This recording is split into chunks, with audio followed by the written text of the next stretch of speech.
All right, so now we have our giraffes drawn in the dance pose that we chose after watching Giraffes Can't Dance with Gerald as the star. Today we're going to start coloring our giraffe character in. You should have details that tell me a little bit about yourself or just things that you like that are added onto your giraffe to personalize it. You may color with crayons if you'd like, but I'm going to use colored pencils. They're pretty much the same except colored pencils are a little skinnier, a little easier, nicer to draw with. So use one colored pencil at a time so that everybody can use what they need. And I would like us all to have yellow or the yellowish orange bodies so that you can really tell that it's a giraffe. So I'm going to start by outlining my shapes. So I'm going to go around all the spots.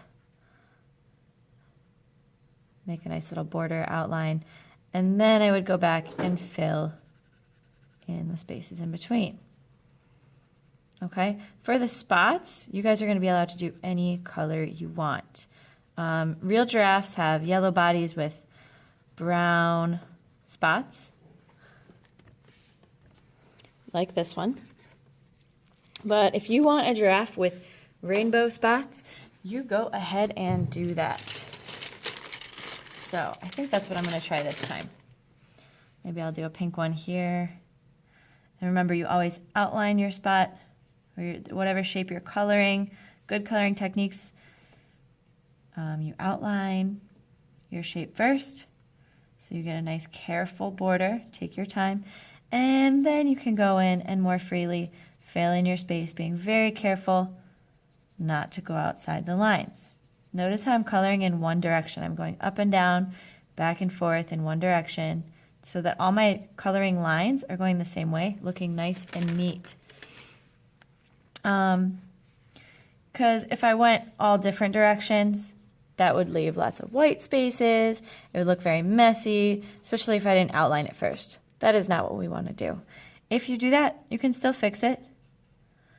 Okay, just remind yourself how good coloring works.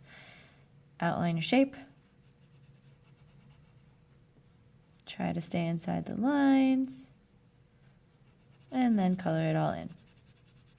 Since we're making our bodies yellow, and yellow is a very light color, you want to be really careful because you're not going to be able to cover up any mistakes that you make. You may be able to blend them in a little bit, but we're still going to see that stuff. All right?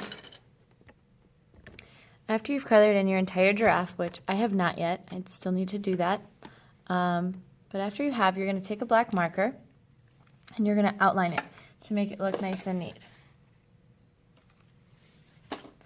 So we want to be very careful because this is permanent, and we're just going to go over our pencil lines. Okay, we're just covering up those pencil lines. We're not making anything new, right? Because we don't want to make any mistakes. We're just going to outline our shapes and everything we've already drawn to give it a very neat, nice look to it.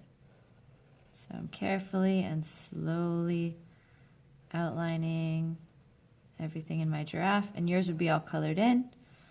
Mine is not, but yours should be.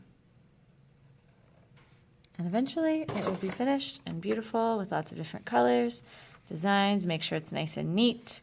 Make sure before you start coloring that you erase any pencil lines that aren't supposed to be there, like where my body is behind my neck. I would probably want to erase that before I colored over top of it, because coloring and the black marker are permanent, so neaten up your lines first.